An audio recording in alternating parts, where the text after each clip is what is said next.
And I can add to that, boys, I've just spoken to Wally Story. Oh, Greg, excuse us for a second. Big crash to the Bargwana Winterbottom car at Cat Corner, Griffin's Bend. And he had 0.8 of a second on them. Oh! Now this is a weird one. Look at that. Jones had nowhere to go. That's the wheel that I'm sure will have parted company from Paul's car, from Stephen Richards' Paul Dumbrell car. See the car in the background, it was Craig Lowndes. So that wheel was bouncing on the run, exiting turn 2, bouncing on the run up towards the cutting, and it somehow bounced its way into the path of Craig Lowndes. He's a very lucky man not to have copped that wheel. We didn't see it, but it was just to the right of screen there, and there's the damage on the 888 car. Unbelievably bad luck.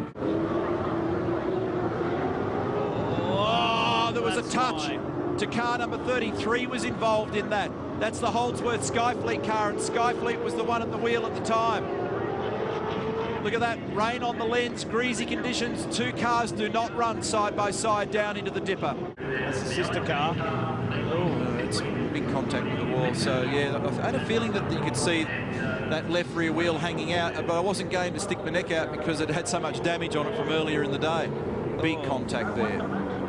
And that's enough to give him a fair shake-up, understandably. The HRT car is not quite comfortable in its... Ambrose has had a massive shunt. Ambrose has had a massive shunt. So Greg Murphy's involved. More cars. The track is jammed. The track is jammed. Can you believe that? That was huge. As the cars head up to the cutting. Oh, big trouble between Ambrose and Murphy. Ambrose was sideways on the exit of Griffin's. And look at that.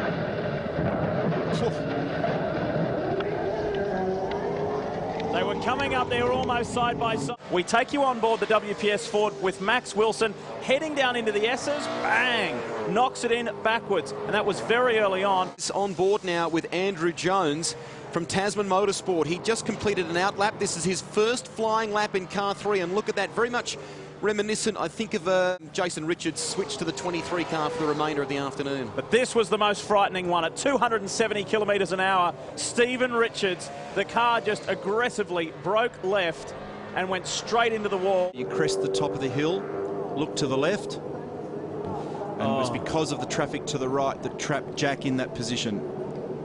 Late better release to the forward of Jamie Whincup, Craig Lowndes, zinger replay. Steve Johnson had just got Taylor. It just got away from him. Wow.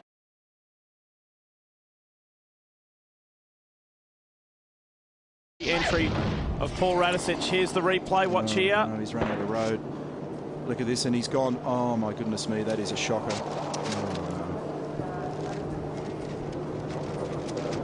That is big impact. He's gone around the outside of the Super Cheap Commodore and cannot pull this car up. No, it's on the edge of the sand trap there, Lee, so he can't get he just can't get the pace off the car.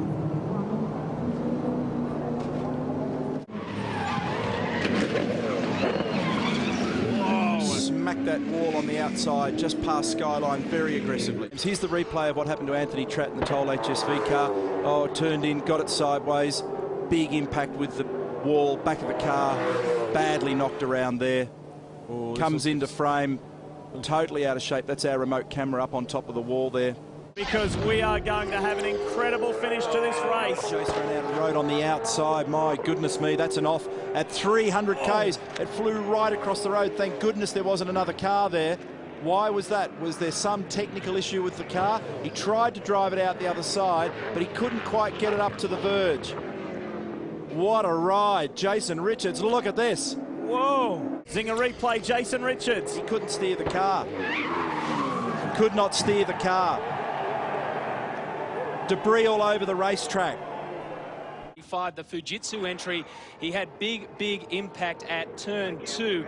He actually finished inside the top 10. His best time at 2:08. The damage is already done before he got to McPhillamy, so he's whacked the wall up at Reed Park, and that's the aftermath, unfortunately, because Damien wasn't able to steer the car. This will explain on the Zinger replay. So contact with the rear first. He tagged the right rear, and from then on, it was a matter of being shot into the concrete wall. A little bit loose there. Bang. Wham, crunch, up, stopped. Watch the leader. Huge, huge, huge moment through the chase. 300 kilometres an hour, surfs out the other side, almost rolls the Castrol forward, gathers it up, drops a bunch of spots. The race has gone off. Involved in something like that today. This will unfold for car 25 up the top here. You'll see it. Oh, they both went in. So to have something on the track there, and then Scaife as well, they all go in at exactly the same spot. Sparks fly. Held its breath when this happened earlier on today in practice. This is Paul Wheel at the wheel of the PWR Holden number 50, and just on the exit of Reed Park on the run to McPhillamy. That was Brad Jones in the WOW Racing Commodore, but an enormous amount of time passed, and then Chris Pither arrived on the scene in the Team Kiwi car and just drove so hard into the B-pillar area of that car. You'll see it here in the replay. This is incredibly massive impact. Oh, nasty business that is. So, very heavy-duty contact. Well, this will explain it better. It loses the rear end. This will be the contact from one side of the circuit to the other. Very strange attitude from the car in the mid-corner. This should explain the incident. Oh, dear. Jonathan Webb did make contact with the wall really early on and winds up in the sand. He shouldn't hit this wall because the major impact was on the right-hand side. Wilson will take the advantage, and Luff and Baird. There goes Craig Baird into the wall at turn 2. This will be a safety car.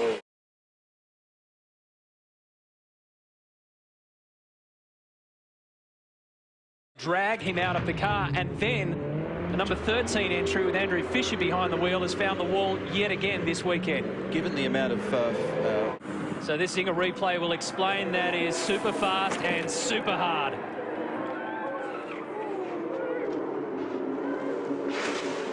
Oh dear. The approach speed to that particular piece of track is... It's Sam Walter driving along. Zinger replay will tell us. That's a very unfortunate, very unnecessary incident. Up over he comes, goes down that bitumen area. It's been surfaced this time around, and now straight into the dipper, and okay. It's not too bad, but it's still awkwardly parked. He's ended up offline there, and there's no grip at all off the racing line up there. Dean Canto comes across Skyline through this. Ooh, whack, whack, whack. Yeah, that's a big shunt. Massive damage on the left-hand side of that car. Whoa! That was Bargwanna. That was Bargwanna. Had a huge moment. It's rolled. That's a Bundy car. No, it's not. I'm sorry. Oh, my goodness. One of the Bundaberg Red races has gone over. Up on top of the mountain at Forest Elbow, in fact. It was triggered by this. Jason Richards and the Team BOC entry went straight into the wall. Now, a couple of cars went past, but then Jamie Whincup arrives right on cue, and big damage. Yeah, big damage. And look, it's such a difficult place. It has run into the door with the left-hand front, which probably, in terms of overall damage, that's where there's serious damage. Jason Richards' car, big damage. That's actually the same thing as Bargwanna did here many years ago. He clipped the inside wall and went in the fence. To keep chatting, and he's made big contact up at Reed Park on the exit of it. Still with me, mate? Tander goes through. Yeah, mate. Yep. He's hurting. It's knocked the wind out of him for sure. Okay, See it jump. deep breath, get some fluid in there. Jump sideways on the marbles. Big contact with the wall. Safety car. And so here's the replay. Oh, he's gone in very hard. That's big contact. That's straight ahead off Skyline. He hasn't been able to... There's a left-hand kink in the road. You saw all the marshals jump back. And this will be why he will have clipped the wall here at Forest Elbow, and hard. Ouch. Yeah, it's big contact there, so it's broken the front right steering. That's a traditional welcome to Bathurst. We're on board the VIP entry. Steve Owens at the helm, so it looks like David did it on his own. He just backed in very... and not enough retardation at the front. And, man, it's gone in hard.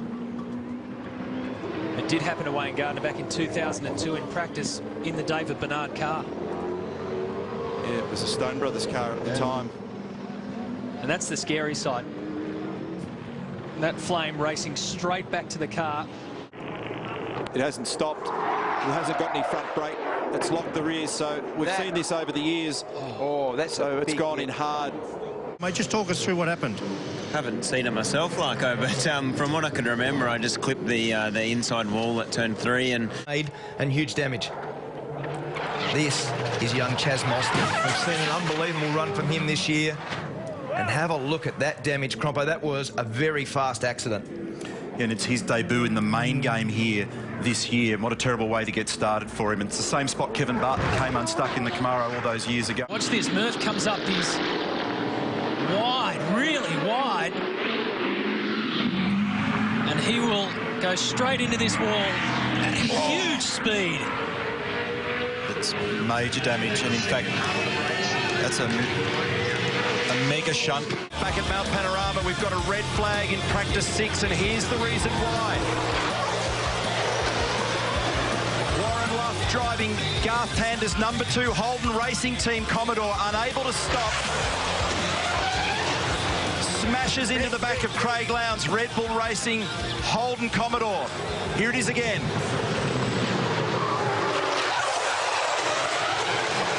That's a 260km/h approach to that. Here is the Gillette replay. So traffic forced him wide. It was Todd Kelly on the inside. Davies had to run around the outside and has clouted the concrete wall in a significant impact that has completely destroyed the right rear corner of that car and has then just crept off to the left with that right rear wheel adrift. Again, in replay, this has been a repeat cycle problem this weekend. That's about the 3rd or 4th key car that we've seen. He's run into his teammate, sure. You're kidding me. So he's driven straight to the back of Andrew Jones. So here's the replays, the situation in the background there. See the Nissan Altima unfortunately nosed into the fence. It's the 2nd time that we've seen it up there today. And this man. Check this out.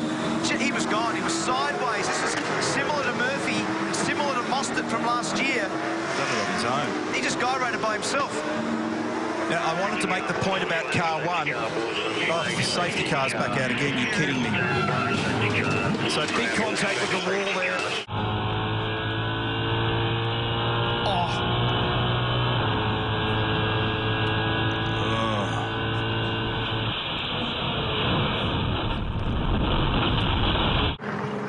Well, I reckon they've got a little bit of fuel flexibility on their side. Bang. Here's the reason why. Same thing happened to Stephen Johnson earlier.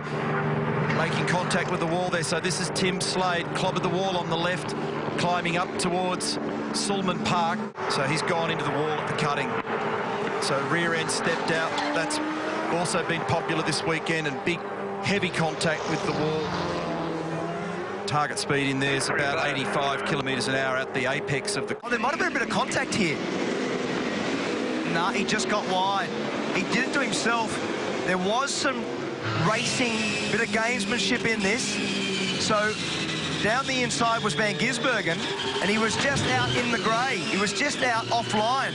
So he didn't run in there too fast and didn't run in there like the Dahlgren deal. He actually was around the outside, and because it's so slippery offline, he just found the fence. 0.8.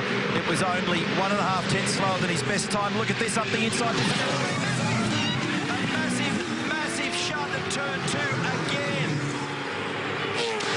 This is going to be the moment that Craig Lowndes can capitalise on.